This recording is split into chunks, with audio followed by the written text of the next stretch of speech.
Here in this topic, we will going to discuss about a country who have border dispute with every country with which it shares its boundary.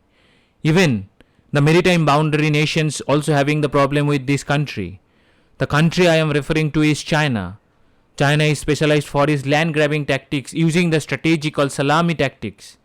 They did it in 1962 during the first Sino-India War. They did try to do the same in the Sikkim-Nathula sector in 1967. In the first Sino-India War, India lost that battle very badly and lost the territory of Aksai Chin. But in 1967, India was well prepared. According to some official report, only 75 Indian soldiers killed almost 400 Chinese soldiers in the Nathula sector battle. So the India understand the China. India understand what the Chinese are trying to do in these sections of the world. Because the Chinese are very vulnerable for the Indian Ocean region and the Pacific Ocean region. So world have to look into these Indo-Pacific regions. They have to solve the European problems very, very quickly, and they have to concentrate in these sections of the world. Because the recent events have unveiled that the China is trying to capture some of the island nations by giving them the loans. So it is very important for the world to look into this matter carefully.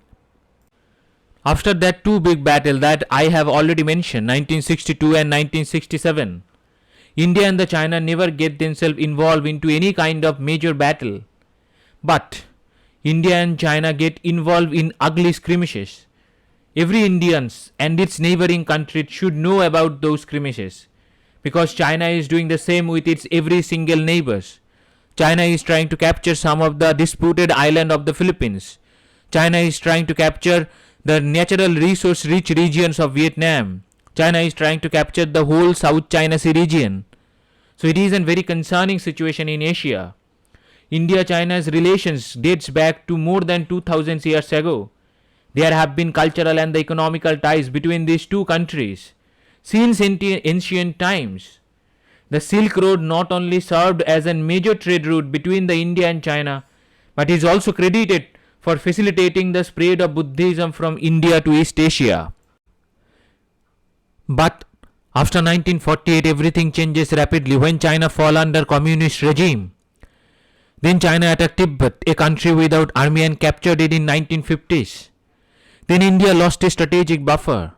The Tibet usually act as a strategic buffer between India and China. That's why nothing happened before 1948. But everything started after 1948 when China comes under the communist regime. After 1962, then 1967, but the China never stopped. They never stopped trying to capture the Indian territories. They tried to capture strategically located place in Indian state of Arunachal Pradesh called Tabang. The standoff popularly known as Samdorongchu standoff. The standoff actually happened because in the 1986, India granted statehood to Arunachal Pradesh, which China claimed to be their own. China claimed the Arunachal Pradesh because according to the Chinese, the Arunachal Pradesh belongs to the Tibet, and they called the Arunachal Pradesh as South Tibet.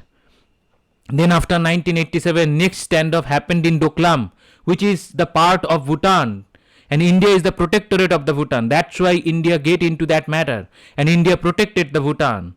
After Bhutan, China tried to capture the Indian Union territory Ladakh. In that event, 20 Indian soldiers sacrificed their life after killing more than 40 Chinese soldiers in the Galwan sector. All those events that I have already mentioned that actually happened in land. And the Chinese are not only violating the Indian land boundaries, they are also violating the India's maritime boundary. The Chinese are trying to encircle India by their strategy called the String of Pearls and the Belt and the Road Initiative, under which China-Pakistan Economic Corridor is the tiny part. And the China-Pakistan Economic Corridor is an illegal project because it passes through the Pakistan-occupied Kashmir, which belongs to India. Now in this topic, we will going to put our emphasis more on String of Pearls. What is String of Pearls? And what the Chinese are trying to do? Those who have slightest of interest in the India-China relationship are familiar with the String of Pearls theory. The String of Pearls theory became popular after 2004 when the final report of Energy Futures in Asia published. The String of Pearls nothing but a strategy to expand its influence in the Indian Ocean region and the Pacific Ocean region. to exert the maximum benefit from it and contain the Indian hold in the region. The string of pearls specially to contain the India's influence in the Indian Ocean region. Now the question is, why China wants to contain the India's influence in Indian Ocean region? Because India strategically controls the world's busiest trade route through which 60% of the world trade happened, and through which the most of the China's crude oil passes through it. So that is why this is a very important strategy and calculated strategy taken by China. Using string of pearls, China is trying to build the military infrastructure at the chosen points on the islands or ports, metaphorically called the pearls surrounding India. The string of pearls is in geostrategy, refers to the Strait of Malacca, Sri Lanka, Pakistan, Maldives, the Strait of Hormuz and Somalia. It also includes the Bangladesh, Myanmar in Chinese strategy. The Chinese string of pearls is not an isolated strategy. It's not works on isolation. This is a combined strategy, works with depth trap diplomacy. The depth trap diplomacy is a whole new game to make a country a Chinese colony indirectly. Through his depth trap diplomacy, the China lures the strategically located nations around India to borrow the loans for the infrastructure development. Once the nations are indebted, China pressurizes them to support its geostrategic interest. Under the strings, some strategically located ports come.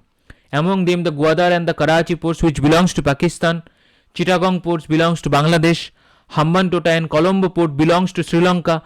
Kaladan belongs to Myanmar. Djibouti in Africa and the others. Among these ports, China already captured Gwadar and the Hambantota port. China gave huge amounts of loan to Pakistan in the name of CPEC and to Sri Lanka in the name of infrastructure development, but both of them was unable to pay the loans to the Chinese. The Chinese pressurized them and they have to forsake these strategically located ports to the Chinese, and the Chinese are trying to use those ports for the military use. But India is not lacking in any strategy in countering the Chinese pearls. India knew that the Chinese influence was inevitable in the Indian Ocean region. So to counter the Chinese influence, India come up with the necklace of diamond strategy. Under this strategy, India is expanding its naval bases and is also improving the relations with strategically placed countries to counter the Chinese strategy. So under the India's necklace of diamond policy, India has tried to improve its relationship with its neighboring countries. Neighboring countries mean the Indian Ocean region countries. India has improved relations with Seychelles, improved relations with Mauritius, improved relations with Sri Lanka, Oman and the other countries, Singapore, Indonesia. And in those countries, India has tried to build its naval bases. The first Indian base I would like to talk about is the Changi Naval Base situated in Singapore. In 2018, the Prime Minister Narendra Modi signed an agreement with Singapore, and that agreement has provided the direct access to the Changi base to the Indian Navy. Indian Navy, while sailing through the South China Sea, the Indian Navy can refuel, rearm its ship through this base. The next port is the Sabang port, Indonesia. Sabang is located right at the entrance of Malacca checkpoint, the Malacca Strait. The strait is one of the world's famous checkpoint. A large chunk of trade and the crude oil passes to the China through this region. So India has an advantage, the entrance of the Malacca Strait and the outside of the Malacca Strait, at the end point of the Malacca Strait. The entrance is covered by the Sabang port and the out is covered by the Changi port. So this is all the Indian influence, and the Chinese are trying to cut India from that influence. The next port I would like to talk about is the Duqm port, which is strategically located in Oman, which is in the Persian Gulf. That port will going to protect the India's investment in the Middle East, and that port will going to counter the Chinese in that region. And India has also developed a naval base in Assumption Island in Seychelles. That was the 2015 agreement through which India got military access to that island. Last but not least, the Chabahar port, which is situated in Iran. That port is India's gateway to the Central Asia. The Chabahar is also counter to the Chinese Gwadar port in Pakistan. So India's counter and the Chabahar is also the India's counter to the China's Belt and the Road Initiative. Through the Gwadar, the Chinese are trying to reach the Indian Ocean region, but through the Chabahar, India can reach the Russia through the Azerbaijan and the Georgia. India can also reach the Mongolia and the Japan by using the Central Asia. So it is an India's advantage in the Indian Ocean region. And using those ports, India is not only trying to build the naval bases, India is also trying to protect those nations, those have the vulnerable navies, those have the vulnerability with the Chinese counterpart. India is also working in the other strategies to counter the Chinese influence. Recently, the China tried to develop something in the Bangladesh, but the Bangladesh has not allowed the Chinese. Bangladesh has allowed the India to use the Chittagong port to cover the India's 7 sister states in the northeast. So the India is gaining the leverage in the Indian Ocean region and the Pacific Ocean region.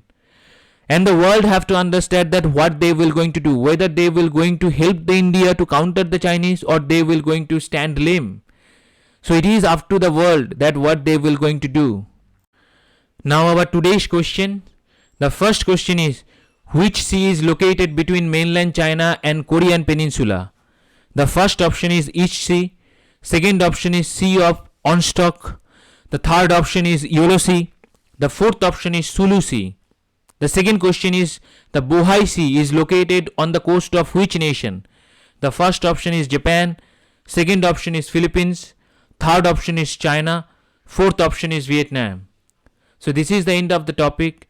If any one of you have any kind of questions regarding this topic or any other topic that I have already uploaded, you can reach me through my email address, which is tuhin.power.academy@gmail.com. Thank you very much. Thank you for your support.